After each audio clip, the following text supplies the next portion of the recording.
Hello everyone, welcome to brilliant guide. আজকে আমরা দেখব অ্যারেজ of some product. Okay, so এটার দ্বারা আমরা কী করতে পারি, এখানে যেমনি কয়েকটা স্টেট লেখা আছে আর সেই স্টেটে কত কত সেল হয়েছে সেইগুলো এখানে লেখা আছে।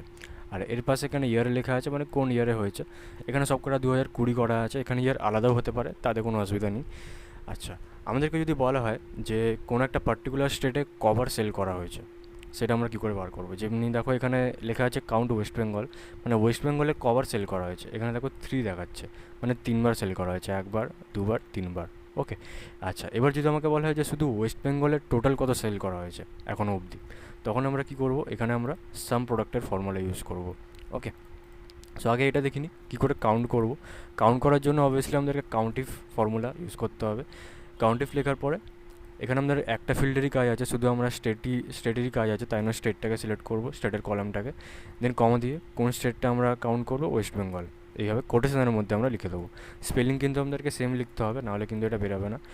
দেন এন্টার প্রেস করলে কাউন্ট করে দেখিয়ে দেবে। ওকে, আচ্ছা, সাম করবো কীভাবে, এখানে সাম প্রোডাক্ট লিখবো, ব্র্যাকেট ওপেন করে এখানে আমাকে দুবার মাইনাস সাইন দিতে হবে।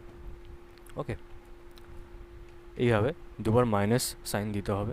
দেন আরেকবার ব্র্যাকেট ওপেন করে আগে আমাকে স্টেট সিলেক্ট করতে হবে। স্টেট সিলেক্ট করে ইকুয়ালস টু দিয়ে কোন স্টেটের আমরা টোটাল করছি সেটা আমাদেরকে কোটেশনের মধ্যে লিখতে হবে। ওকে, কোটেশনটা কিন্তু অবশ্যই দিতে হবে, নাহলে কিন্তু ফর্মুলা কাজ করবে না। দেন ব্র্যাকেট ক্লোজ করে কমা দেবো, কমা দিয়ে সেলস অ্যামাউন্টগুলোকে সিলেক্ট করবো, কারণ এই দুটো ফিল্ডেরই কাজ আছে। সিলেক্ট করে ব্র্যাকেট ক্লোজ করে এন্টার প্রেস করলে আমাদের অ্যান্সার বেরিয়ে যাবে। ওকে, আচ্ছা, এবার যদি ধরো এখানে কিছু চেঞ্জেস হয়, যেমন ধরো ওয়েস্ট বেঙ্গলে যদি আমি কিছু চেঞ্জেস করলাম, সো দেখো এই অ্যামাউন্টটা অটোমেটিকলি চেঞ্জ হয়ে যাবে। ওকে, সো আজকে ভিডিওতে এতটাই ছিল। Thanks for watching.